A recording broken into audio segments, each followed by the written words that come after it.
Do you know about crash of airplane? Egypt Air 804. Ano yan? Yung Egypt Air nag-crash sa water. Okay. Wala akong alam sa mga survivors at deaths. Ano pa yung ibang nag-crash na alam? Pan Am and KLM collision. Ano nangyari doon? So, magpapa-take off lang yung, KLM, pero may fog. Pero, yung Pan Am, hindi nila alam kung magte-take off na sila o hindi. Pero, nung nag-climb yung, yung KLM, natamaan yung tail. Kaya, nung crash na yun, nag-collide sila sa taas ng eroplano. Pero yung KLM, nag-collide sa taas ng Pan Am. Yung type ng aircraft nila ay yung Pan Am ay 747-100. At yung KLM 747-200. Ano pa? Japan Airlines 123. Ano nangyari sa Japan? So, nung naglanding Japan Airlines 123, natamaan yung tail ulit. Kaya nung pamunta sila sa gate, nag-take off sila ulit. At tapos, nung patapos sila mag-take off na nasira yung tail. At tapos nag-crash sa mountain. Yung reason lang, kasi yung vertical stabilizer natanggal. Tapos, China Airlines 006.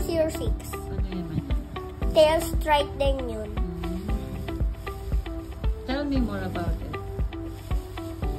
At Lufthansa 540. Ano nangyari doon? Na-hijack. Ano pa? Ibig sabihin nun, kinokontrol yung aeroplano, hindi yung pilot.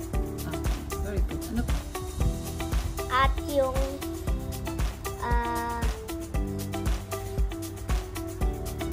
inisip ko pa. American Airlines 191. Oh, ano nangyari doon? Dati pa yon yung American Airlines, hindi pa nagbago yung livery nila. Oh. Tapos, nag-taxi sila sa runway at nag-take off.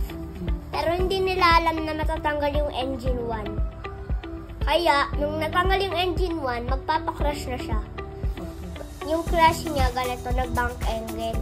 Tapos, lumipad yung mga parte. Tapos, walang nag-survive. Okay. Lahat namatay. Yung type ng aeroplano na sinasakay nila ay DC-10. Ito naman, Alam. FedEx 80. Oh, ano yan sa FedEx? So, yung FedEx 80, magpapaland na pero may turbulence. Kaya, bumaba siya.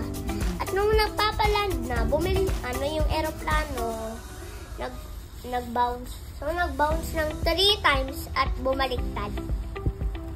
So, ibig sabihin nun, yung aircraft na pinafly nila, DC-10.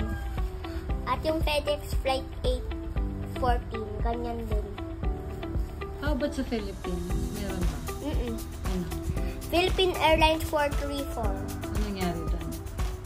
Yung Philippine Airlines, nagpa-fly pa siya. Oh. Tapos nagpa-fly lang siya at meron nag-explode. Tapos isa lang yung namatay. Sa C-26K. Yung unang flight nila, sumakay sila sa yung taong nag-plant ng bomb ay yung nakaupo sa 26K na seat. Tapos nun, nilagay niya yung bomb sa ilalim ng seat at pagkatapos ng flight, yung mga ibang tao pumasok na. At pagkatapos ng timer ng bomb, nag-explode. Yung mga pilots, hindi nila makontrol. Pero nag-land sila sa Naga Islands Airport, doon sa Japan. Pero yung totoong pupuntahan nila sa Tokyo. Alam mo ba yung nangyari sa New York? Yung nag-crash na airplane doon? Ha? Hindi, nag-emergency landing yun. Ang sa New York? Hindi, doon sa Japan, Naja. Okay. Ano yung alam mo ba yung nangyari sa Twin Towers sa New York? Yung may airplane na may bomb? Oo nga. 9/11. Hijack din yun. Tapos meron din. Isa pa. Hindi ko alam yung name pero okay lang.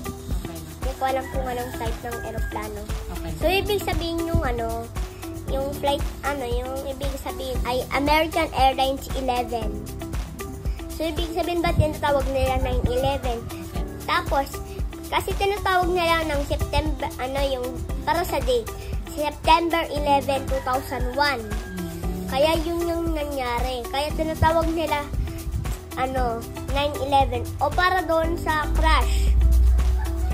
Doon sa American Airlines 11. Tapos next pa din.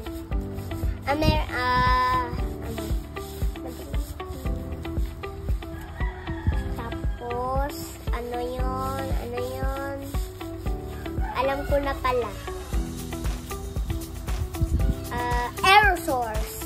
Okay. Yung Air Source, nagpapa-take off na, pero napaka-long niya. Tapos, hindi ko alam kung nag-crash, pero okay lang yan pag sinabi ko. Na nag-crash. Tapos, siyempre, hindi ko alam kung ganyan nangyari, no? Pero nag-crash. Ito pa sa Philippines. Philippine Airlines,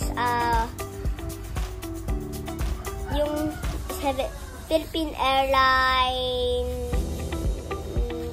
534. Ano nangyari? Nag-crash sa forest. Kaya tapos na yung araw na yun, nung nagluma na yung buong forest na nag-crash yung Philippine Airlines 541. Hanggang ngayon nandoon siya sa pond, yung mga parte.